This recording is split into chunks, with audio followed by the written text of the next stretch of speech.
possa ceifar a vida dos seus rebentos. Outro caso de reprodução é a assexuada, como a partenogênese. Exemplo, as abelhas. As abelhas, elas têm uma reprodução onde a fêmea seleciona se vai haver o contato entre o óvulo e o espermatozoide previamente colocado pelo macho no seu abdômen. Toda vez que a fêmea seleciona a fecundação, ou seja, que ela escolhe o espermatozoide entrar em contato com o óvulo, a troca de gametas, existe a formação de uma fêmea. Do contrário, se a fêmea escolhe não encontrar o espermatozoide com seu óvulo, vai nascer um macho, o zangão. Agora, se vai nascer uma abelha rainha ou se vai nascer uma abelha operária, isso vai de acordo com a dieta que esses ovos, que esses insetos recebem. Se receber a geleia real, vai se transformar numa rainha. Se receber apenas néctar, vai se transformar numa abelha operária. As estruturas bucais variam também de um artrópodo para outro. O primeiro tipo de estrutura bucal que nós temos é a chamada proboscídeo mastigador, a probóscide, a exemplo das formigas, que trituram, que cortam o alimento. O segundo tipo de probóscide é o proboscídeo picador, a exemplo dos insetos que picam, o mosquito, como por exemplo. E o terceiro tipo é o proboscídeo lambedor, a exemplo das abelhas. Muitas pessoas pensam que as abelhas picam com a boca, quando na verdade não. Existe um ferrão no seu abdômen responsável por essa incômoda sensação. Bom, agora vamos ver então as quelíceras, que são órgãos responsáveis por inocular este veneno. São órgãos ocos, que fazem às vezes de dentes e que são cravados na sua vítima, aonde elas injetam substâncias, enzimas digestivas. A digestão da sua vítima é feita fora do seu corpo, é uma digestão extracorpórea. Então a aranha ela injeta essas quelíceras na vítima, secreta essas substâncias através das quelíceras e a digestão é feita no corpo da vítima. Num segundo momento, a aranha vai recravar as suas quelíceras na vítima e vai simplesmente puxar, como se fosse um canudinho, esta deliciosa pasta proteica. O outro poder que as aranhas têm é o poder de construir teias. As teias são estruturas altamente complexas e resistentes. Elas podem ser até 5 vezes mais resistentes do que o aço e até 4 vezes mais elásticas do que o seu tamanho original. Gente, são estruturas altamente complexas feitas por um órgão que está localizado no abdômen desses animais, chamados de fiandeiras. As fiandeiras secretam uma proteína e essa proteína é modelada através das patas deste animal a ponto de formar essa estrutura. Elas têm sempre um padrão de concentricidade, da onde se partem raios, unidos então por círculos. É importante frisar que nos raios desta teia não existe a presença de uma substância pegajosa, e é por aí que a aranha caminha. Porque se fosse do contrário, ela ficaria presa na sua própria teia. A teia é um artifício de caça desses animais, que se alimentam de outros animais. A aranha é um predador obrigatório. Vamos ver agora o depoimento de uma pessoa que cria artrópodos. As aranhas, elas são predadoras, né? Tanto que a principal característica da aranha é a presença de quelíceras. Quelíceras são aquelas estruturas que servem para inocular, injetar o veneno na presa. E daí ela vai fazendo uma digestão fora e se alimentando da parte líquida. Essa parte dela que está sem pelo aqui no abdômen é porque ela usa esses pelos para caça. Então ela esfrega as pernas no abdômen dela, solta esses pelos, a presa fica tonteada e então ela consegue capturar. Então ela está carequinha aqui porque ela já caçou bastante. Então ela tem que fazer uma muda agora para poder recompor esses pelos. Né? Essa aqui é a caranguejeira, que os americanos chamam de tarântula. A gente não chama ela de tarântula, a gente chama de caranguejeiras. Elas se alimentam de invertebrados, no geral, e pequenos ratinhos, pequenas aves. Né? Isso é um hábito bastante variado. E ela não tá querendo se alimentar, né? Provavelmente por ela não estar... Você vê que o abdômen dela está grande, né? Ela está com bastante recurso alimentar e ela não quer, ó. Ela não está querendo... Não é nociva aos humanos. Todas as aranhas têm veneno, com exceção de um grupo só. Todas as aranhas têm veneno. Só que vai depender se esse veneno vai reagir ou não com o nosso corpo. Só são 3 aranhas em que o veneno reage com o nosso corpo. Tá? A viúva negra, a aranha marrom e a madeira ou um ou outro grupo. No nosso caso, aqui no Brasil, a gente tem a aranha marrom e a madeira. Né? Então, elas não são nocivas para o ser humano. Muito pelo contrário. Elas mantêm a população dos insetos no número razoável, ela faz todo o controle biológico. Então, ela é favorável para a gente. Essa aqui é a espécie, é a aranha marrom, gênero Loxosceles.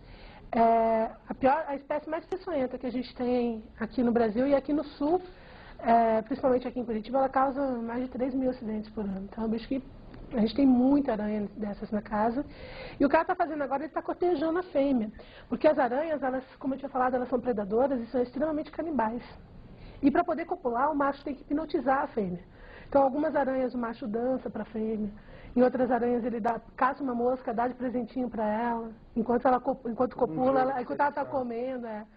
E aqui, no caso da aranha marrom, ele toca nela. Você vê, ele tem o pé de palpo do macho, que está tocando nela agora. Esse pé de palpo são duas estruturas que vai inocular o esperma. Então, o esperma está na pontinha do pé de palpo. E ele toca nela, passando uma comunicação para ela, de que ele é o macho da espécie dela, que ele está a fim de copular. Se o macho não conseguir fazer a fêmea entrar no estado de hipnotismo, ela ataca ele e mata ele. Então, o macho bom, que vai perpetuar os seus genes, é aquele macho que consegue seduzir uma fêmea. Tá? Ela está movimentando o abdômen, e provavelmente nesse movimentar o abdômen ela está exelindo um odor característico da espécie, que vai dizer para ele também se ela está no período reprodutivo ou não, enfim. Ó, agora ele fica de frente para ela, aí ele vai tocar o pé de palpo dele no pé de palpo dela, né? Ó, ela já se levanta um pouco, ele vai entrar por baixo dela para poder introduzir os pés de palpos na abertura genital dela, que fica na parte de baixo do abdômen. Então é super risco, ele está correndo um risco enorme ali. Então ela levanta o corpo agora, ó, ele vai tocando os pés de palpos, ele vai segurando as pernas, observe aí quem está segurando a perna, se acontecer alguma coisa, ele joga ela para trás e sai correndo. Né? Então agora ele abaixa, eles estão copulando, ele está passando o esperma do pé de palpo dele para dentro do corpo dela. Essa cópula pode demorar alguns minutos, como pode demorar horas. No mundo a gente tem vários casos de morte com aranha marrom. Para poder morrer, a pessoa já tem que ser uma pessoa debilitada. Crianças e velhos e pessoas idosas são potenciais para qualquer acidente, com escorpião, com aranha. São acidentes que incomodam, as pessoas têm que parar de trabalhar, têm que parar de ir para a escola, né? Então é preocupante. Né? Tem dois tipos de veneno, o veneno que atua no sistema nervoso e o veneno que mata as células. Então, por onde ele for escorrendo por dentro do corpo, ele vai matando as células e pode ficar assim uns buracos na pele bem grandes, que tem que fazer plástico e tudo para recompor.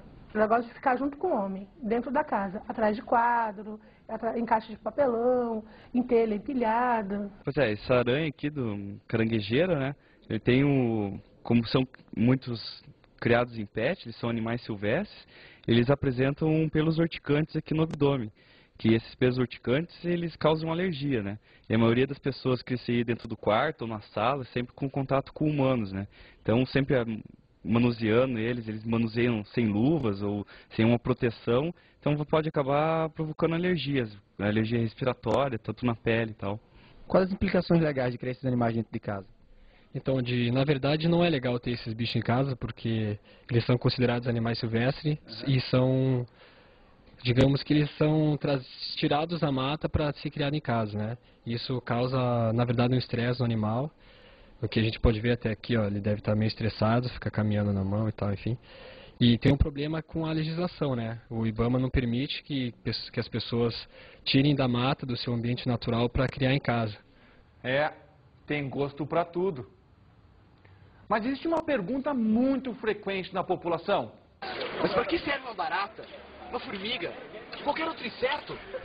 Para responder essa pergunta, a gente tem que ter bem claro na nossa mente que nada na natureza é por acaso. E que tudo tem a sua função, o seu encaixe perfeito para que o nosso ecossistema caminhe de uma forma adequada. Os artrópodos, juntamente com os vegetais e com os animais e com os fungos, com as bactérias, eles cresceram e se desenvolveram num fenômeno que nós chamamos de coevolução. Essa coevolução é nitidamente vista no fenômeno que nós chamamos de polinização. Então, os artrópodos, como agentes polinizadores, são muito importantes. E essa coevolução entre flor do vegetal e a função do artrópodo é muito perfeita. Algumas flores chegam a se modificar morfologicamente somente para agradar ainda mais um determinado inseto, que vai buscar somente aquela espécie de flor. Percebam que os insetos agora têm uma flor preferida. Por quê? Porque a flor percebeu a necessidade do inseto e o inseto percebeu a necessidade da flor. Então, o inseto, na verdade, ele procura na flor o quê? O néctar, a substância açucarada, o doce. E no momento que acaba numa flor, ele vai procurar onde? Na outra flor da mesma espécie, carregando consigo o grão do pólen para a polinização. Existe então, gente, uma perfeita simbiose, uma perfeita sintonia entre os artrópodos e os vegetais. Da mesma forma que os artrópodos também servem de agentes locomotores para diversas espécies de menor porte que eles. Ainda com relação aos artrópodos, é legal falar a respeito das sociedades que eles formam. Os formigueiros, os cupinzeiros, as colmeias, os vespeiros e outras inúmeras sociedades formadas por eles. São seres que têm uma capacidade de organização muito grande. E, gente, essa organização não é por nada. Existe neles um odor que cada espécie exala, que nós chamamos de feromônio. E esse feromônio é capaz de identificar uma formiga intrusa de um outro formigueiro no meio de formigas, que são de outra espécie. Então não basta ser formiga para se dar bem com formiga. As formigas elas têm que ser da mesma espécie e do mesmo formigueiro. Qualquer intruso que entre ali, existe um sinal de alerta que é tocado. Ainda é legal a gente comentar a respeito da cadeia alimentar. A importância que esses animais têm naquela famosa relação de quem come quem na natureza. Uns são carnívoros, outros são herbívoros, outros são detritívoros, comem matéria orgânica em decomposição. Mas seja lá qual for o papel deles nessa cadeia alimentar, no seu nível trófico, a importância já está estabelecida por si só. Agora, vamos falar de onde vieram os artrópodos, afinal de contas. Os artrópodos, gente, eles vieram dos anelídeos. E como é que nós conseguimos comprovar isso? Existem várias evidências que nos mostram esse processo evolutivo. A principal delas é a presença no seu abdômen de resquícios de metamerização. Quando nós falamos sobre anelídeos, nós falamos que o corpo deles era um corpo metamerizado. E nós conseguimos ainda encontrar nos artrópodos, se a gente for observar o abdômen, se a gente for observar o abdômen de crustáceos, se a gente for observar o abdômen de aracnídeos, como por exemplo os escorpiões, se nós formos observar o abdômen da abelha, todo rajadinho, a gente vai perceber que esses animais ainda possuem esses resquícios. O que acontece é que algumas peças, como por exemplo o tórax e a cabeça, foram fusionadas. Ou seja, os metâmeros, no processo evolutivo, acabaram se fusionando, formando peças únicas. E agora vamos para as nossas dicas de estudo.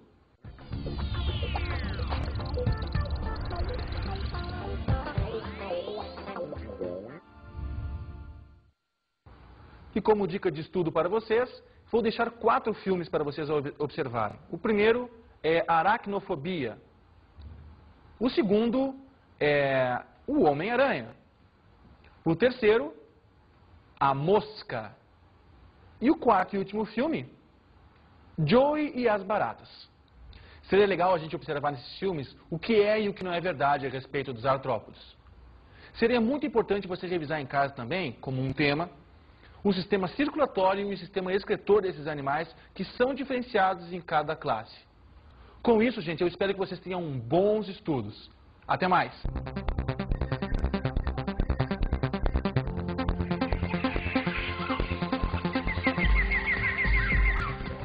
Na aula de hoje estudamos os artrópodos.